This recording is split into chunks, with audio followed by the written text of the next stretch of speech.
Welcome to the Sector Spin with Terry. In this video series, I share with you what I'm watching each week in various sector industry subgroups. This week, I'm going to take a look at stocks in the Specialized Consumer Services Industry subgroup of the Consumer Discretionary Sector.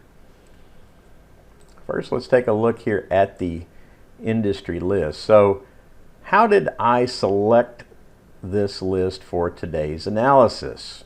Starting here with this overall industry subgroup listing for all of the S&P. It's a big list and it's a big conglomerated mess. So how did I narrow this down? Well, the first thing I did is I came in here. Let's go and run a scanning manager, and let's put that scanning manager on this industry list here.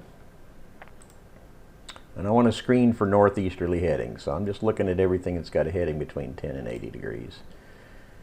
Let's do that, and let's go ahead when that's finished. Let's export that and take a look at it here as a relative rotation chart. We'll zoom in a little bit here and show you this now is the list, a narrowed down list of the industry subgroups that are currently on my weekly rotation, still moving in a northeasterly heading, north to northeasterly, right? What interests me here, there are several groups that have formed hooks down in this weakening quadrant, and there's several down here in the lagging quadrant that are also exhibiting momentum gains following recent hooks. So the momentum gains with rapidly rising vectors here. And there are two that have recently penetrated into the improving quadrant. This first one is the software index. The second one is the specialty retailers index. Let's pop a quick chart up of this particular index. It appears quite extended in price to me. You know, way up here above this is the 20-day simple moving average. Here's the 50-day moving average. So we are in extended territory, and possibly some near-term consolidation is in store for this group. Let's take a look at the specialty retailers group. Once again, we are running above this 20-day moving average, but a little bit different setup here. I think we had set a new high back here in January and already done a bit of a consolidation in this group, and now we are approaching and potentially retesting these January highs. And if any penetration above this resistance level could mean that this industry group is headed to further highs. So let's pull up the list of stocks in this specialty consumer services group here. Let's find that. We're going to click right there. We're going to click right there, and we're going to go ahead and open this list as a simple RRG. Let's take a look at this. Here, I'll bring it back in. Here's a table, and we'll sort that table by relative strength ratio. So here's the list of stocks in the Specialty Consumer Services Industry Group, sorted by relative strength ratio. About 2/3 of this list has relative strength greater than 100, which means that it is currently outperforming the benchmark S&P. But this is still too big of a list to work with. So let's screen this list down also, and let's just look for those with the northerly vectors, because there's plenty that are in decline as well as plenty that are rising. So I'm going to go back to my scanning manager again. I'm just going to change this now to pull in the Specialty Consumer Services group, and we'll run that again. And then we can export that, and we can open that as a RRG once more.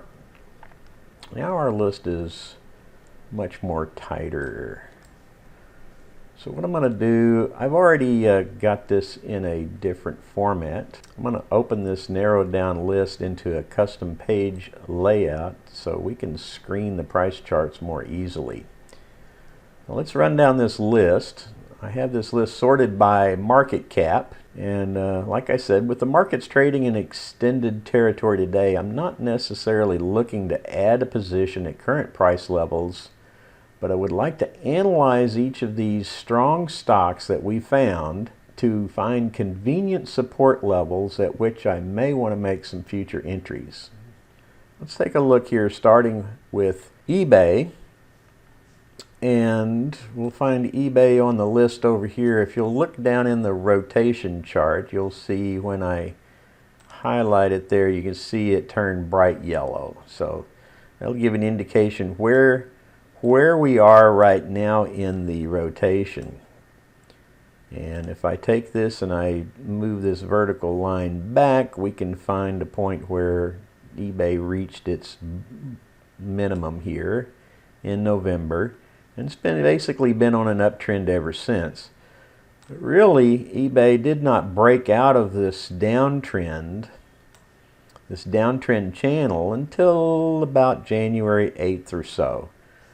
Now, if you come over here and take a look at where eBay is and what shape the vector is forming, you can see the hook. You can see the northerly hook rapidly form right there, right? Before that, we're horizontal to the left. And now we've got a vertical hook. And if I continue to rotate on up, you can see the rapidly rising momentum as eBay breaks out above this downtrend channel. And this is what we're looking for. So this is why I'm interested in the stocks that are moving rapidly up in northeasterly vectors, is because they've initiated a new, typically initiated a new bull run. Let's take a look at TAL, Education Group. And I've drawn a few lines and stuff on here. I haven't gotten real fancy, but you can see here is prior resistance levels at 82 set with an August high, and we've recently penetrated above that. I think this is extended, but certainly this does look like an impulsive upthrust. Here is New Oriental Education. Same kind of thing here. We've retested a prior high, consolidated, and established new support level down here, broke through that prior high and are setting new highs again here. Here is Etsy. Woof, man, this guy's just really been on a run. Kind of hard to pick some good support levels, but looks like the wedge is narrowing here on this one. Here is Auto Home. Here's a good support level here at 107. We're well extended above that, almost 25-30% above it. Wouldn't want to buy that today, but certainly would consider that if we approached some kind of retracement back down here into this level, that we could see further price acceleration. We just need to be patient. We need to wait for these setups. Let's don't let fear of missing out get us in at the top, and then we stop ourselves out. So let's let the markets work for us, and let's not work against it here. So this is Chegg, and it kind of depends on where we set the trend line. Here's certainly the 50-day moving average, and you can see approach to the 50-day could be a new buying opportunity there in Chegg. And this is how I would do my analysis if I'm going to set myself up a new watch list and potentially find targets. This one here, stamps.com, is back to prior highs, resistance levels. We need to watch and see whether or not it can break all-time highs. But it's got a little bit more room to go. Here's some more, and you can see as we're going down the list, we're getting in smaller and smaller market caps. All right, so no buy recommendations for me today, but I do like what I'm seeing in several of these charts, and I'll take my time, plan my trade, and we'll have some future good opportunities coming out of this. Guys, having a powerful tool such as Optuma to help us drill into the details of the sectors and the sector subgroups gives us a key advantage and an ability to be more selective in the stocks which we choose to trade and or add to our portfolio. Good luck in your trading ventures, and be sure to check us out at tradinganalysis.com.